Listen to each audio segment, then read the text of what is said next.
Sa mga taga-OFWs, kahit part-time, you can create wealth, you can create your own economy.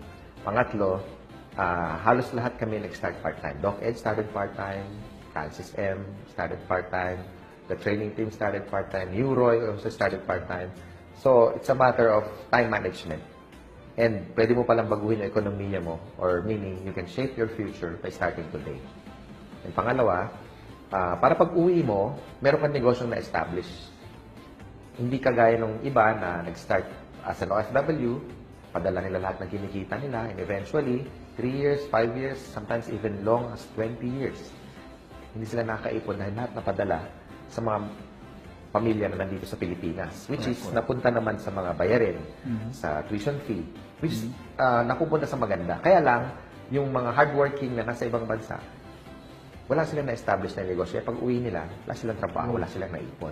So, here's FW plus AIM Global, you can start part-time.